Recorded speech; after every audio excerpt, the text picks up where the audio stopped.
patients check out permanently and not be a drain on any of our further resources. When we look at the problems that we have throughout our healthcare systems and many other systems in our society, why do we think that putting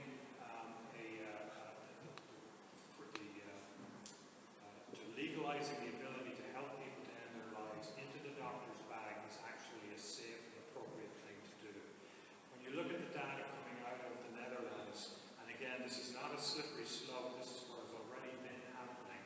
The Remeling report that's been carried out there in 1990, 95, 2001, 2005 found that each year about 1,000 people were being put to death without explicit discussions between the patient and the healthcare providers. A report in 2012's Lancet welcomed the reduction in the numbers of people that have been occurring, but it's still about 400 people per year who are conscious and are competent and don't know that the family and the doctor have decided this person's time has come to die. I think there's a problem putting death into our bag of tricks, that it is going to encourage the use of death or the promotion of dying as a way to deal with all sorts of difficulties and challenges. Even if we don't go to the point of 30 seconds, Donal, okay. Speak to public. You can have an opportunity to, give your speech to think of it for 30 seconds. Another 5 minutes, very end. Right. Even if it doesn't explicit ending of people's lives, I think there's a problem of people feeling like a burden and being told, look, there are others who end their lives, why won't you? I think that is a serious problem that brings in the idea of assisted suicide as a legitimate way to end people's lives. Therefore, I think the challenge then is to find other ways whereby people will want to continue to live and will be helped to do that to the point at which death comes to them in a natural way, not at their own hands or the hands of anybody else.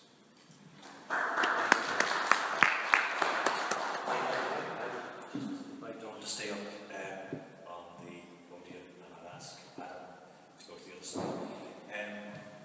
There is a proposition rebuttal, and there is an opposition rebuttal, which I've given you sort of 5 or 10 minutes, but there's also cross-examination as well for a further 10 minutes. So you might want to combine the two together, and if I invite Adam to rebut anything that he's heard, and if you wish to ask questions, perhaps Donal might make notes, then you can rebut, and he'll make notes, and then you can cross-examine. So just let's have a little bit of ebb and flow between the two of you, just so that see how it works out. Thank you. Donal raises important issues. I think, though, some of them are slightly off the point, is what I would say. The Supreme Court did not recognise that there is an individual's right of autonomy to extend it so far as to allow for assisted suicide. What it did do, though, was it recognised that there needs to be a debate and discussion about this, and it placed the firm responsibility for that debate and discussion to occur in Parliament. And the idea, one of the unfortunate things maybe with, I suppose, the demise of the church and the church in terms of the church as an opportunity for people to discuss issues as to what's a good life and what's important in terms of a good life. Because I think Donal raises an important issue about that, and I recognise that's an important issue as to what are the essential features of a good life, and how do we measure those, or how do we determine them, or how do we articulate them. And the issue is that Parliament is the forum where that debate and discussion will happen. And even if Parliament, which I don't think will ever happen myself in the next 15 to 20 years, makes a decision to legislate for this, it's not legislating for wild abandonment. It will legislate in a very, very clear, cogent manner in relation to respecting individuals' interests in issues arising from their, in terms of terminal illness. Donal raises brings up the spectre of what's happening in the Netherlands. I wouldn't stand over that. I think that is acceptable, because ultimately what I was talking about, and this is the point I was making, is that when we look at this particular situation, what we have to appreciate is that it is exceptionally nuanced, is what we're talking about. We're talking about a situation whereby my proposition is one to recognise entitlements and interests of conscious and competent people to make decisions. I'm not suggesting for 1 second that clinicians and family members should make decisions on behalf of anybody else.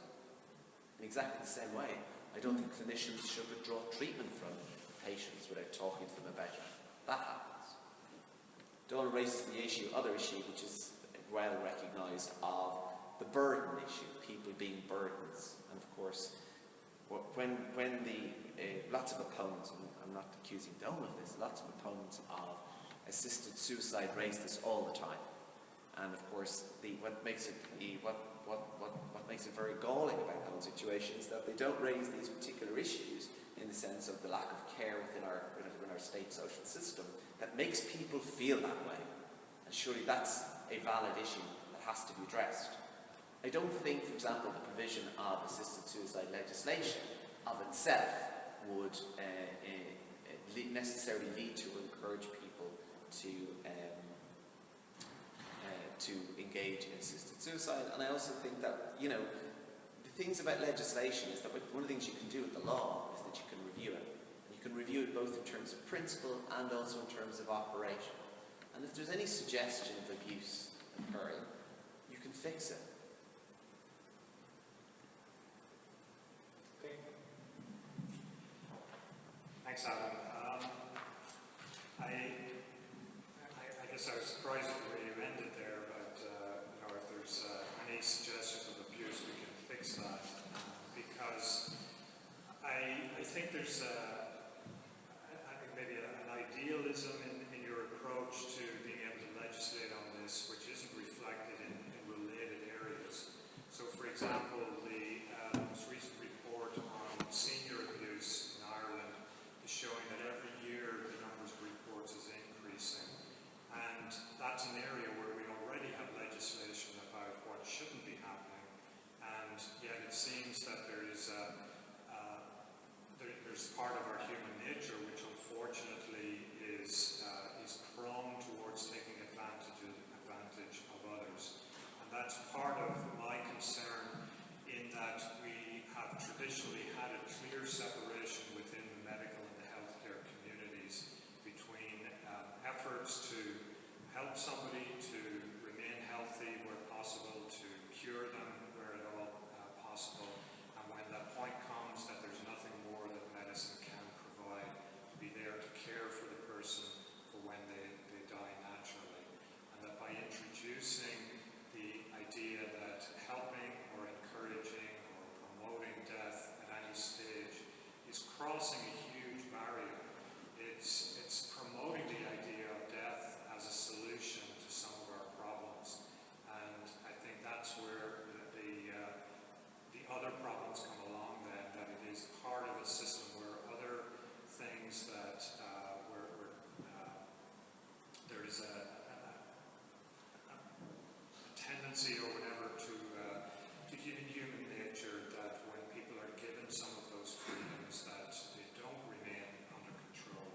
That you said that things won't lead into wild abandon, and yet the legislative framework in the Netherlands is regularly brought up as a very carefully crafted, very strictly put together set of legislation to keep things under control, and yet the data that's been collected shows repeatedly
word inappropriate, so I didn't necessarily think it was inappropriate. I just pointed out that it was happening and that it would be happening in these circumstances. I agree that there are I don't think anybody should be put in a situation where ultimately they feel a burden upon someone, upon their family or upon society. And I do believe that we do need to build in protections against these particular situations. But I still believe that there is a very small number of situations where people should be entitled to have this particular decision respected. And what I'm arguing for is not necessarily a situation whereby a person makes that decision individually, but it's made on the basis of appropriate safeguards are put in place. And my point about the issue of the fact that it is going on already is also relates. You raised the issue, for example, of this issue of act or omission, which is that we withdraw treatment and we withdraw treatment and we let the person die. That in some ways different than, for example, if we prescribe medication. And in certain circumstances, withdrawal of treatment does involve the prescription of medication that does shorten a person's life. And what we then focus upon is we don't focus upon the cause and effect, we focus upon the motive of what the person is trying to achieve. And in terms of that, I think that's fine, but then ultimately I think about it and I think it's logically flawed in terms of the approach that you take. It's motive, and if it's motive is what's driving us here, then surely preferring one person's motives over another's gets down to, again, an issue of quality of life and determining who has the right to make the decisions about a particular person's quality of life. And my argument is it's the person themselves that has the ability to make that decision. Do you have any direct questions yourselves? Okay, now, if that's the case, I'm going to open it up to the floor. If anybody has any direct questions, I'm going to use this because it is being recorded. It might hear the questions and the answers. One at the back.